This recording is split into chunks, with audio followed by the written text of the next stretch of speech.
अस्सलाम वालेकुम young doctors, कैसे हैं आप? उम्मीद करता हूँ खैरियत से होंगे। मैं हूँ आपका host doctor juice and I am here to teach you some basic concepts, some tips and tricks of the medical knowledge. और मेडिकल नॉलेज से मुराद यहाँ पे वो इम्पेरेटिव नॉलेज है जो हर डॉक्टर के पास होना ज़रूरी है, इरिस्पेक्टिवली कि वो किस लेवल का डॉक्टर है और किस स्पेशलिटी का डॉक्टर है। इन सारी चीज़ों से रिगार्डलेस ये वो बेसिक नॉलेज है जो सब डॉक्टर्स के पास होना ज़रूरी है, और इस नॉलेज के बगैर आप अपने आप को सेफ़ डॉक्टर नहीं कह सकते, राइट। तो आज की वीडियो जो है वो पिछली वीडियो की कंटिन्यूएशन है एक्चुअली, जिसमें हम इस्कीमिया के बारे में बात कर रहे थे। हमने ईसीजी में 6 पॉइंट्स पे ज़्यादा फोकस किया था और उसमें से जो 5th पॉइंट था वो इस्कीमिया था। और इस्कीमिया के बारे में हमने प्रीवियस वीडियो में बात कर ली थी कि इस्कीमिया जो है वो दो तरह का हो सकता है, सब एंडोकार्डियम या होल ऑफ द वॉल अगर इन्वॉल्व है, जिसको हमने इन्फॉक्शन का नाम दिया था, राइट। जिसमें all the 3 layers of the heart wall जो है वो इन्वॉल्व हो जाती हैं। और हमने ये भी डिस्कस कर लिया हुआ है कि इस्कीमिया में जो ईसीजी में चेंजेस होती हैं और जो इन्फॉक्शन में चेंजेस होती हैं उनमें क्या फ़र्क होता है, राइट। तो उसके बाद हमने ये बताया कि एक्यूट कोरोनरी सिंड्रोम एक टर्म हमने यूज़ की थी पिछली वीडियो में, और हमने ये बोला था कि उसमें 3 तरह के जो चेंजेस हैं वो आ सकते हैं। एक एसटी एलिवेशन एमआई हो सकता है, दूसरा नॉन एसटी एलिवेशन एमआई, और तीसरा अनस्टेबल एंजाइना, राइट। इन तीनों कंडीशंस को हम एक्यूट कोरोनरी सिंड्रोम का नाम देते हैं। और हमने पिछली वीडियो में ये भी डिस्कस किया था कि कौन सा area of the heart involve है तो कौन सी लीड्स में चेंजेस आएंगी, और उसके अकॉर्डिंगली फिर हमने देखा था कि कौन सी चेंजेस जो हैं वो ज़्यादा कॉम्प्लिकेशंस के साथ एसोसिएटेड हैं। हमने डिस्कस किया था कि इन्फीरियर वाल इस्कीमिया जो है वो हाइपोटेंशन, ब्रेडिकार्डिया और हार्ट ब्लॉक्स के साथ एसोसिएटेड है, और एंटीरियर वाल इन्फॉक्शन जो है वो उसका प्रोग्नोसिस ज़्यादा बैड है, क्योंकि ज़्यादा जो कार्डियक आउटपुट है वो एंटीरियर वाल बना रही होती है, राइट। अगर एंटीरियर वाल अफेक्ट होगी तो उसकी वजह से जो कंप्रोमाइज़ होगा वो ज़्यादा होगा। तो आज की इस वीडियो में हम पिछली ही बात को कंटिन्यू करेंगे।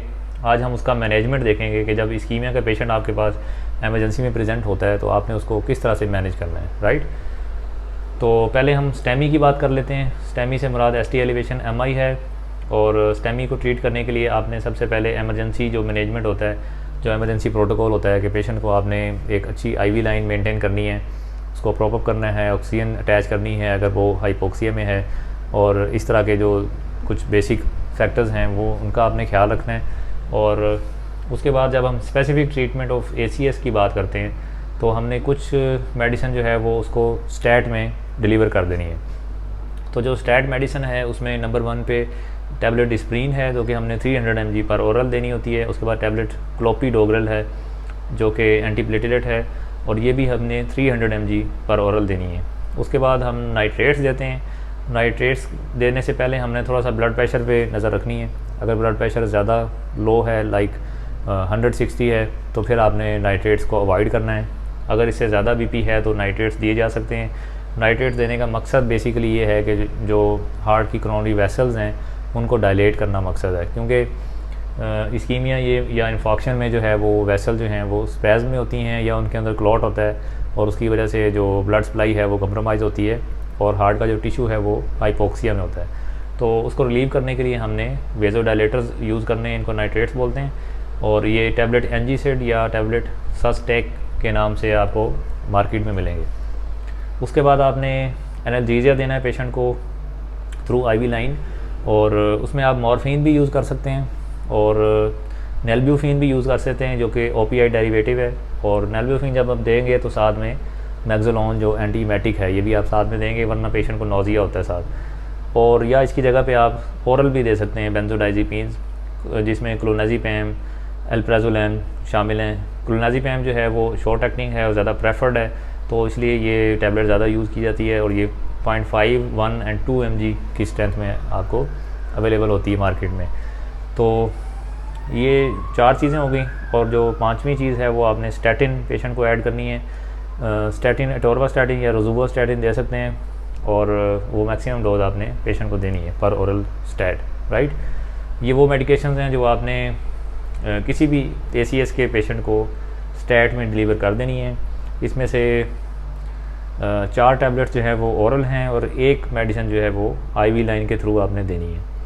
उसके बाद थोड़ा सा हमारा कोर्स ऑफ ट्रीटमेंट जो है वो वेरी करता है और वो डिपेंड करता है कि पेशेंट जो है वो स्टेमी का है, एनस्टेमी का है या अनस्टेबल एंजाइना का है। तो अगर तो पेशेंट स्टेमी का है तो फिर हमने थ्रोम्बोलिसिस करनी है। In addition to this treatment हमने थ्रोम्बोलिसिस करनी है। और अगर एनस्टेमी का है तो फिर हमने थ्रोम्बोलिसिस नहीं करनी, फिर हमने हेपरिन या लो मॉलिक्यूलर वेट हेपरिन देना है। और अगर अनस्टेबल एंजाइना है तो इसको भी हमने एनस्टेमी के तौर पे ही ट्रीट करना है, राइट। इन दोनों का जो ट्रीटमेंट ऑफ एक्शन है वो सिमिलर है। तो थ्रोम्बोलिसिस के लिए हम जो है वो स्ट्रेप्टोकाइनेज यूज़ करते हैं या TPA, जिसे टिश्यू प्लाज्मिनोजन एक्टिवेटर कहते हैं, वो हम यूज़ करते हैं। यानी हम कह सकते हैं कि पॉइंट नंबर 6 जो है वो थ्रोम्बोलिसिस की बात है। तो थ्रोम्बोलिसिस के लिए जो दी बेस्ट ट्रीटमेंट है वो तो है PCI stand for percutaneous intervention, right. अगर तो आप किसी ऐसे सेटअप में हैं जहाँ पे PCI की सहूलत मौजूद है तो फिर दी बेस्ट ट्रीटमेंट यही है। तो जो प्राइमरी PCI है वो within 3 hours of the onset of symptoms, यानी कि सिम्टम्स स्टार्ट होने से लेकर 3 घंटे तक का जो पीरियड है, या बेस्ट ये है कि विद इन 90 मिनट्स या within 120 minutes of the onset of symptoms, right. इस पीरियड के अंदर अंदर जो PCI की जाती है उसको प्राइमरी PCI बोलते हैं। उसका मकसद ये होता है कि जो क्लॉट है, जो थ्रोम्बस है, उसको लाइज करना या उसको एक्सट्रैक्ट करना और जो हाइपोक्सिया हो रहा है उसको रिज़ॉल्व करना, राइट। तो अगर आप किसी ऐसे सेटअप पे हैं, कहीं आप पेरीफ्री में काम कर रहे हैं या आप किसी ऐसे हॉस्पिटल में हैं जहाँ पे PCI की फैसिलिटी नहीं है और आपको लगता है कि पेशेंट जो है वो इस टाइम फ्रेम के अंदर अंदर जो है किसी PCI वाली जगह पे भी नहीं पहुँच सकेगा, तो फिर आपने क्या करना है, फिर आपने थ्रोम्बोलिसिस करनी है फार्माकोलॉजिकली। तो फार्माकोलॉजिकली जो ड्रग्स यूज़ होती हैं उसमें टिश्यू प्लाज्मिनोजन एक्टिवेटर है, जैसे मैंने बताया पहले। ये 2 टाइप्स की ज़्यादा यूज़ होती हैं, एल्टीप्लेज एंड टिनेक्टिप्लेज। एल्टीप्लेज की डोज जो है वो 0.9 mg पर kg है, जो कि हमने बोलस में देनी होती है। और टिनेक्टिप्लेज जो है वो 50 mg मैक्सिमम तक देख सकते हैं। ये भी जो है वो पर वेट के हिसाब से कैलकुलेट करके देते हैं। इसका भी बोलस होता है और फिर वो 1 आवर में पूरी करनी होती है। तो ये ड्रग्स ज़रा मुश्किल से मिलती हैं, बड़े बड़े सेटअप्स में ये अवेलेबल है। ज़रा एक्सपेंसिव है लेकिन इसकी जो एफिकेसी है वो अच्छी है, right, as compared to streptokinase. Streptokinase जो है वो एक क्लासिक ड्रग है, ईज़िली अवेलेबल है और TPA की निस्बत सस्ती है। और इसका देने का तरीका ये है कि 1.5 मिलियन इंटरनेशनल यूनिट्स की एक वायल आती है जो कि 5% डेक्सट्रोज वाटर या नॉर्मल सलाइन 100 ml के अंदर डाइल्यूट करके विद इन 1 आवर जो है वो पेशेंट को डिलीवर की जाती है।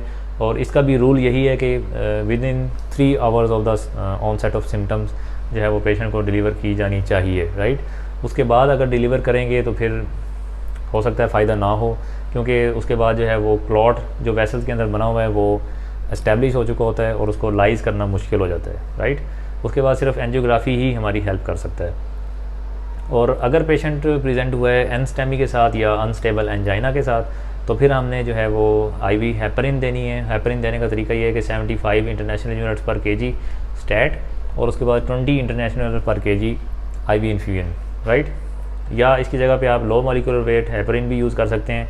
इनोक्सापैरिन ज़्यादा यूज़ होती है, क्लेक्जेन के नाम से मार्केट में मिलती है।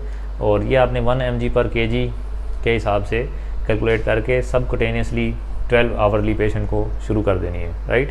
लो मॉलिक्यूलर वेट हेपरिन का फ़ायदा ये है कि इनका जो एफिकेसी है वो हेपरिन की निस्बत ज़्यादा बेहतर है। लेकिन मसला ये है कि अगर किसी पेशेंट को आपने इनोक्सापैरिन दे दी है तो फिर विद इन 24 आवर्स आप उसको इंटरवीन नहीं कर सकते, राइट। और एज़ कम्पेयर टू हेपरिन, अगर आपने हेपरिन दी है तो फिर आप 6 आवर्स के बाद 10 आवर्स के बाद पेशेंट को जो है वो इंटरवीन कर सकते हैं। हेपरिन देने का ये फ़ायदा है। और लो मॉलिक्यूलर वेट का ड्रॉबैक यही है कि आप विद इन 24 आवर्स उसको इंटरवीन नहीं कर सकते, यानी कि PCI नहीं कर सकते, उसके बाद कर सकते हैं। लेकिन ये है कि इसका एफिकेसी हेपरिन से ज़्यादा अच्छी है, इसके रिज़ल्ट्स हेपरिन से ज़्यादा बेहतर हैं, मोर्टेलिटी बेनिफिट हेपरिन से ज़्यादा है। अब सवाल ये पैदा होता है कि कहाँ पे आप श्योर होते हैं कि ये ST एलिवेशन MI है। कुछ इसी चीज़ तो आपको बिल्कुल श्योर नज़र आ जाएंगी कि ये टिपिकल ST एलिवेशन है, ST सेगमेंट एलिवेटेड होगा। या फिर आपको हो सकता है कि रेसिप्रोकल चेंजेस मिल जाएँ, जो कि मैंने पिछली वीडियो में आपको बताया था कि जो एरिया इन्वॉल्व होगा उससे जो अगला एरिया है उसमें हमें रेसिप्रोकल चेंजेस मिलती हैं, राइट। तो अगर रेसिप्रोकल चेंजेस आ रही हैं तो फिर भी आप श्योरिटी के साथ उसको स्टेमी लेबल करें और ट्रीट एज स्टेमी, राइट। तो जो स्ट्रेप्टोकाइनेज ज़्यादातर यूज़ होती है, ज़्यादा सेटर्स में इजीली अवेलेबल है। इसकी कुछ इंडिकेशंस हैं, इंडिकेशंस यही हैं कि पेशेंट जो है वो स्टेमी हो या स्टेमी के साथ रेसिप्रोकल चेंजेस हों। और कुछ कॉन्ट्राइंडिकेशंस हैं। कॉन्ट्राइंडिकेशन में ये है कि अगर पेशेंट को स्ट्रोक हुआ है, हेमरेजिक स्ट्रोक हुआ है या उसको कोई सेरेब्रल मैलिग्नेंसी है, तो फिर आप उस पेशेंट को ये नहीं दे सकते स्ट्रेप्टोकाइनेज, राइट। या उसको कोई इस्कीमिक स्ट्रोक हुआ है विदिन 1 ईयर, तो फिर भी आप उसको नहीं दे सकते। या उसको कोई एक्टिवली जीआई ब्लीड हो रही है, कोई पेप्टिक अल्सर है या पेप्टिक अल्सर डिजीज़ है जहाँ से ब्लीड हो रहा है, तो फिर भी आप इसको नहीं दे सकते। और इसी तरह अगर उसको एओर्टिक डायसेक्शन है, किसी पेशेंट को नॉन केस है या एंजियोग्राफी पे एविडेंस है कि उसको डायसेक्शन है, तो फिर भी आप इसको स्ट्रेप्टोकाइनेज नहीं दे सकते। या उसको कोई ब्लीडिंग प्रॉब्लम है, कोई ब्लीडिंग डायथिसिस है या कोई उसकी ऐसी बायोप्सी हुई है जैसी लिवर की बायोप्सी हुई है या लंबर पंक्चर हुआ है, तो फिर भी आप उस पेशेंट को स्ट्रेप्टोकाइनेज नहीं दे सकते। या कोई उसकी मेजर सर्जरी हुई है या कोई उसका मेजर ट्रॉमा हुआ है उस पेशेंट को रिसेंटली, तो फिर भी ये सारी वो कंडीशन है जिनमें आप थ्रोम्बोलिसिस नहीं कर सकते, राइट।